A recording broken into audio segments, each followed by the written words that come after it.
Dear students, financial accounting यानी वित्तीय लेखांकन के आज के इस लेक्चर में अपन बात करने वाले हैं अकाउंटिंग कन्वेंशंस। अकाउंटिंग कन्वेंशंस यानी लेखांकन परंपराएं।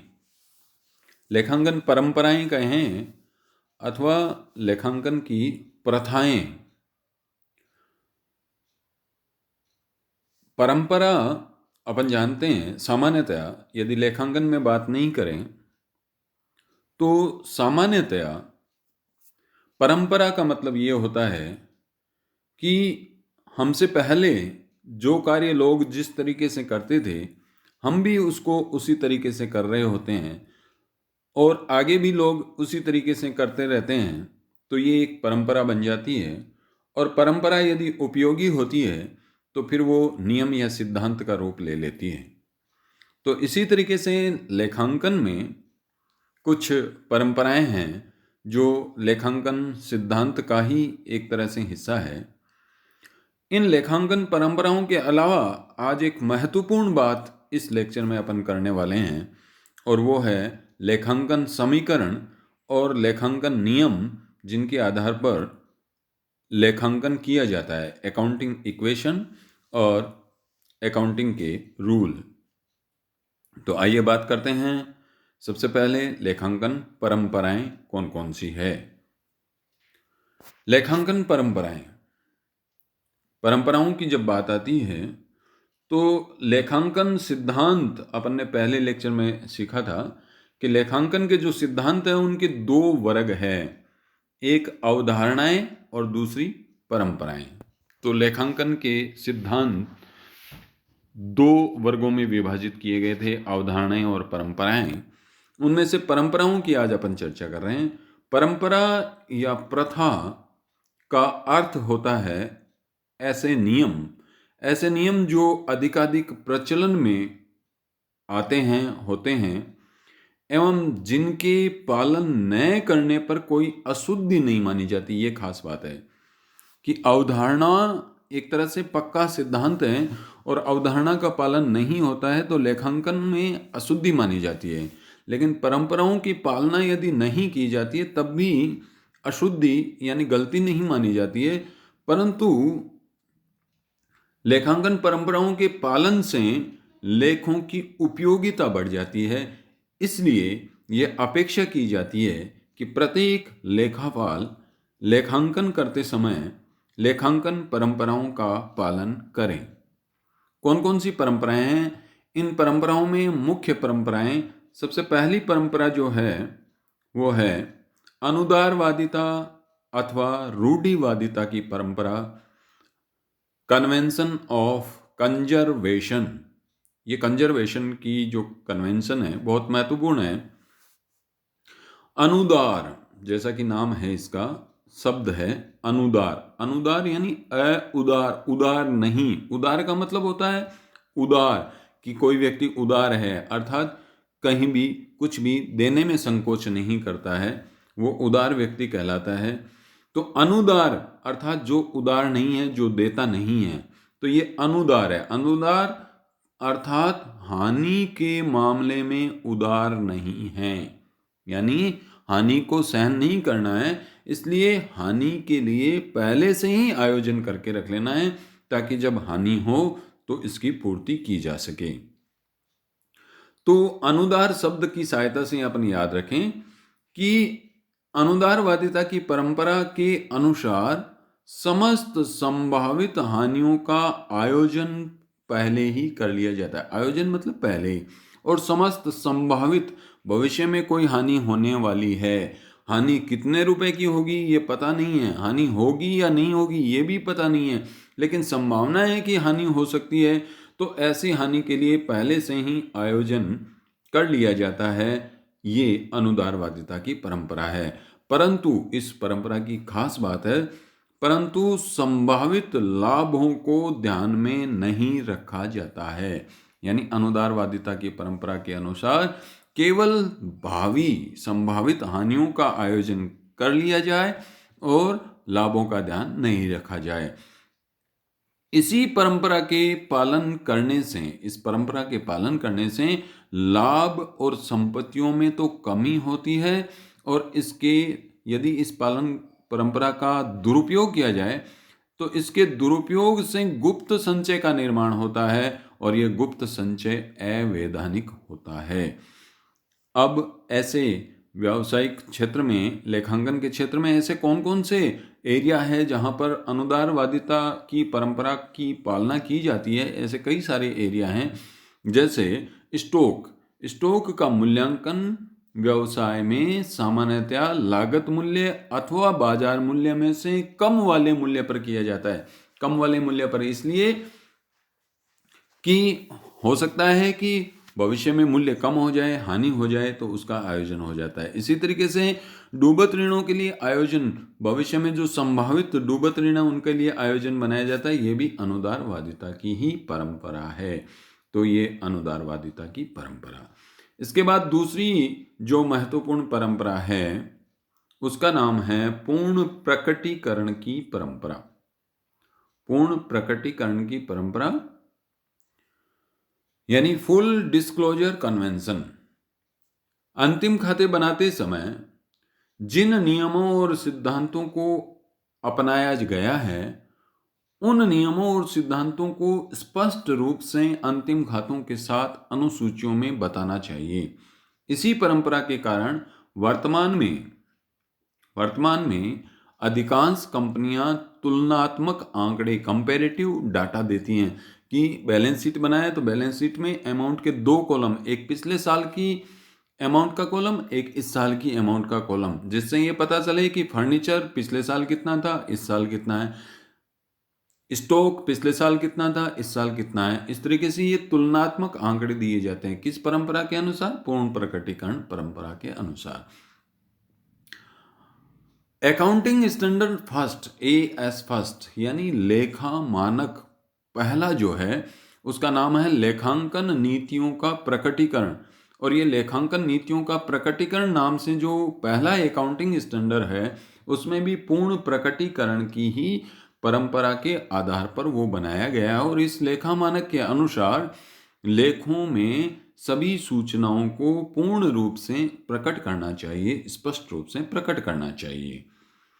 तीसरी महत्वपूर्ण परंपरा है महत्वता की परंपरा, यानी कन्वेंशन ऑफ मटेरियलिटी। अब ये परंपरा क्या कहती है? जैसा इसका नाम है महत्वता, यानी लेखांकन करते समय कुछ आइटम बहुत महत्वपूर्ण होते हैं, बहुत बड़ी राशि के होते हैं, और कुछ आइटम कम छोटी राशि के होते हैं, इसलिए वो महत्व कम रखते हैं। तो लेखा नियमों का पूर्णतः पालन केवल उन्हीं तत्वों के लिए, उन्हीं लेन देनों के लिए किया जाए जो बहुत महत्वपूर्ण हो।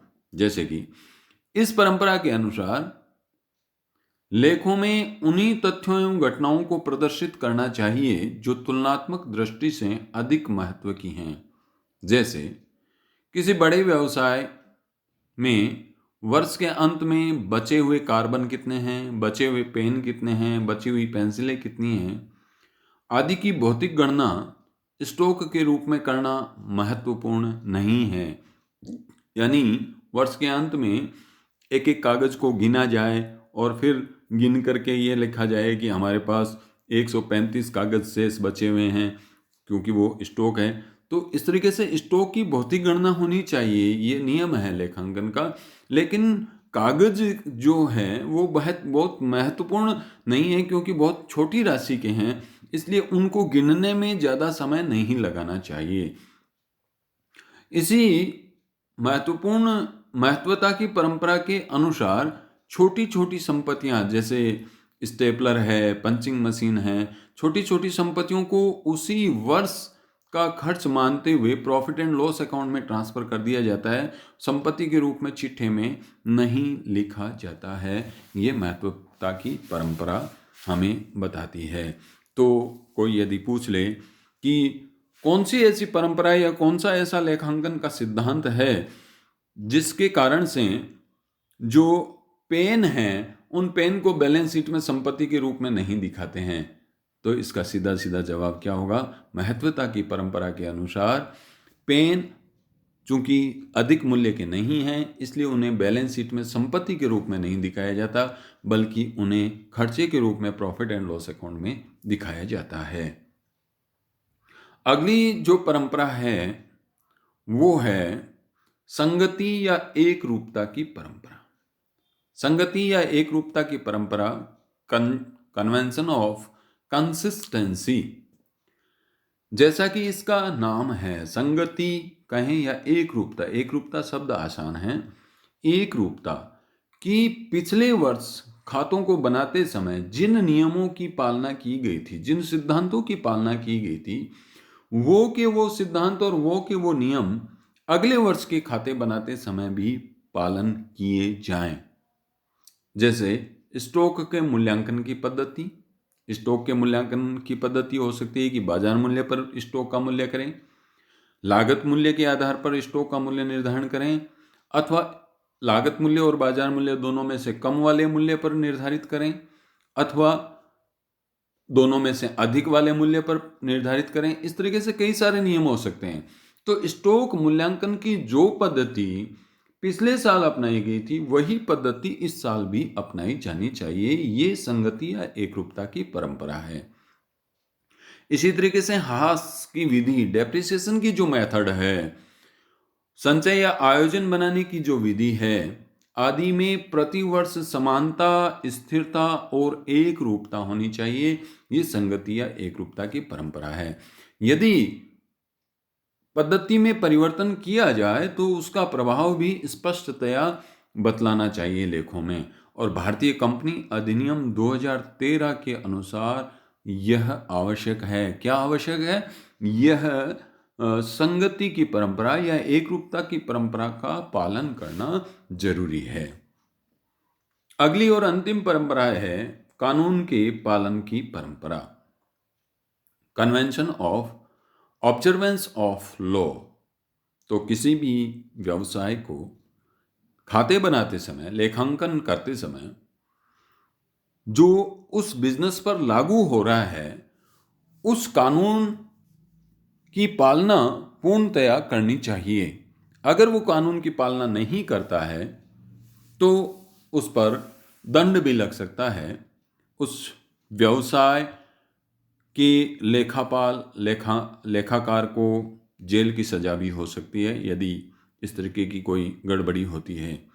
तो हमें यह समझना है कि व्यवसाय पर कौन कौन से ऐसे कानून हैं जो किसी व्यवसाय पर लागू हो सकते हैं। जैसे कंपनी अधिनियम कंपनियों पर लागू होता है, साझेदारी अधिनियम किसी साझेदारी फर्म पर लागू होता है, वस्तु एवं सेवा कर अधिनियम goods and service tax GST लगभग सभी व्यवसायों पर लागू होता है जहां पर क्रय और विक्रय होता है आदि कुछ महत्वपूर्ण नियम हैं। अब व्यवसाय को प्रत्यक्ष रूप से ये नियम प्रभावित करते हैं, अतः इन नियमों या इन कानूनों की पालना जरूरी है। इसलिए कानून के पालन की भी एक परंपरा है। तो कुल मिलाकर के 5 प्रकार की लेखांकन परंपराएं हैं जिनकी अपन ने अभी बात की है। इन परंपराओं के बाद अब अपन बात करने वाले हैं लेखांकन समीकरण।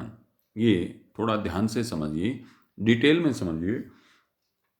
लेखांकन समीकरण, अकाउंटिंग इक्वेशन। अकाउंटिंग इक्वेशन क्या होता है? देखिए कि ये लेखांकन समीकरण द्विपक्ष अवधारणा पर आधारित है। जब भी हम अकाउंटिंग करते हैं, जब भी हम लेखांकन करते हैं, तो 2 पक्ष होते हैं, जिसमें से एक पक्ष को हम कहते हैं डेबिट पक्ष और दूसरे पक्ष को कहते हैं क्रेडिट पक्ष।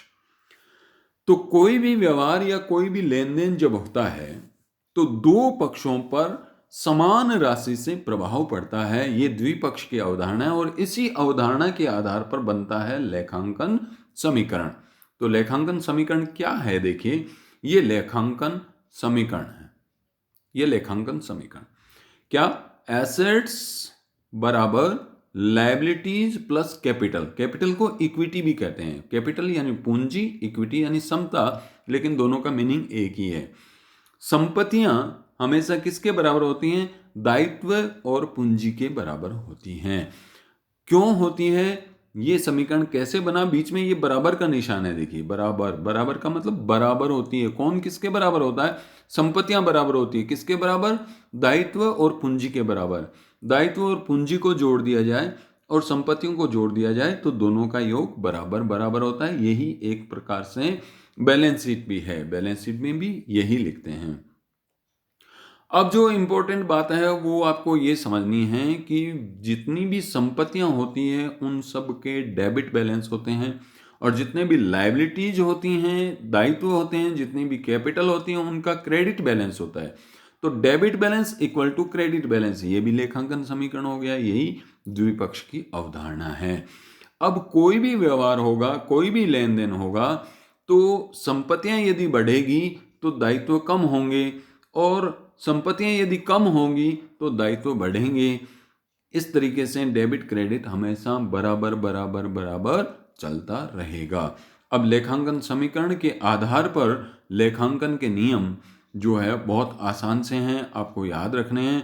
डेबिट का नियम, डेबिट का नियम क्या है कि कैश रिसिप्ट होने पर डेबिट किया जाता है। जैसे राम से रुपए प्राप्त हुए तो हम एंट्री करते हैं cash account debit to Ram. क्यों डेबिट किया कैश को, क्योंकि कैश रिसिप्ट हो रहा है। इसी तरीके से माल नगद बेचा, माल नगद बेचा तो हम एंट्री करते हैं cash account debit to sales, तो कैश डेबिट हो रहा है। अब हमें याद क्या रखना है कि कैश जब भी रिसिप्ट होगा तब हमेशा डेबिट होगा। इस इक्वेशन के आधार पर देखें तो डेबिट बैलेंस वाले जो खाते हैं वो सारी संपत्तियां हैं, और संपत्तियां अगर बढ़ रही हैं तो डेबिट और करेंगे। डेबिट बैलेंस वाले खाते में यदि वृद्धि हो रही है तो और डेबिट कर देंगे, और डेबिट बैलेंस वाले खाते में कमी हो रही है तो वो उसको क्रेडिट कर देंगे। जैसे कैश पेमेंट, कैश पेड किया, रुपया चुकाया, चुकाया तो संपत्ति में कमी हुई, और संपत्ति में कमी हुई तो डेबिट की जगह हमने क्या कर दिया, यहां पर क्रेडिट कर दिया। दोबारा समझिए, बहुत ध्यान से समझिए कि हमने रुपया चुकाया, कैश पेड किया, कैश पेड किया तो क्या हुआ, संपत्ति हमारी कम हुई, हमारे पास जो रुपया था वो कम हुआ, संपत्ति कम हुई। अब संपत्ति डेबिट बैलेंस है और कम हो रही है, कम हो रही है तो इसको क्या कर देंगे, यहां पर क्रेडिट कर देंगे। तो एक तरह से एसेट्स माइनस हो जाएगी, डेबिट वाले खाते को क्रेडिट करने से एसेट्स माइनस हो जाएगी। इसी तरीके से बाकी सारी बातें हैं। तो हमें याद ये रखना है कि डेबिट क्या किया जाता है, कैश रिसिप्ट डेबिट करेंगे, लॉसेज एंड एक्सपेंसेज यानी जितनी भी हानियां हैं, जितने भी खर्चे हैं वो हमेशा डेबिट होते हैं। हानियां और खर्चे डेबिट होने का तात्पर्य हुआ कि हानि या खर्चा यदि होगा तो उसके बदले में संपत्ति भी आएगी। इसी तरीके से परचेज, जब माल खरीदते हैं, संपत्ति खरीदते हैं तब भी डेबिट करेंगे क्योंकि संपत्ति बढ़ रही है। प्रॉफिट और इनकम हमेशा क्रेडिट होते हैं, सेल्स हमेशा क्रेडिट होती है। प्रॉफिट और इनकम से क्या होगा, प्रॉफिट होगी या इनकम होगा तो कैपिटल हमारी, ये कैपिटल बढ़ेगी, कैपिटल बढ़ेगी, कैपिटल क्रेडिट वाला खाता है, और बढ़ाना है तो प्रॉफिट या इनकम को क्रेडिट करेंगे, क्रेडिट करेंगे तो ये कैपिटल इंक्रीज हो जाएगी। तो इस तरीके से ये लेखांकन समीकरण, और लेखांकन समीकरण के आधार पर सारी अकाउंटिंग होती है। किसी भी चैप्टर में अपन जब अकाउंट्स बनाते हैं, खाते बनाते हैं, तो इन नियमों का ध्यान रखना है और इन नियमों को हमें याद रखना है। ये भी सीखना है कि ये नियम कैसे और कहाँ और कब लागू हो रहे हैं। तो आज के इस लेक्चर में अपन इतनी बात करेंगे। आज बेसिकली अपन ने बात की अकाउंटिंग कन्वेंशन, लेखांकन परंपराएं, 5 तरह की परंपराएं हमने सीखी डिटेल में। उसके अलावा एक इम्पॉर्टेंट चीज़ और सीखी है और वो है अकाउंटिंग इक्वेशन, लेखांकन समीकरण, और उस समीकरण के आधार पर लेखांकन के नियम बनते हैं। और महत्वपूर्ण नियम यदि केस का याद रख लें तो बहुत आसान हो जाएगा हमारा। केस का नियम क्या है कि कैश रिसिप्ट होने पर डेबिट किया जाएगा और कैश पेमेंट होने पर क्रेडिट किया जाएगा। ठीक है। इसके अलावा इनकम और एक्सपेंसेस का नियम कि यदि इनकम हो रही है तो क्रेडिट और खर्चा हो रहा है तो डेबिट किया जाएगा। तो इन नियमों के आधार पर अकाउंटिंग कैसे करते हैं, किस चैप्टर के अकाउंटिंग कैसे होती है वो आगे अगले लेक्चरों में अपन दूसरे चैप्टर में ये सारी चीज़ें सीखेंगे। तब तक के लिए धन्यवाद।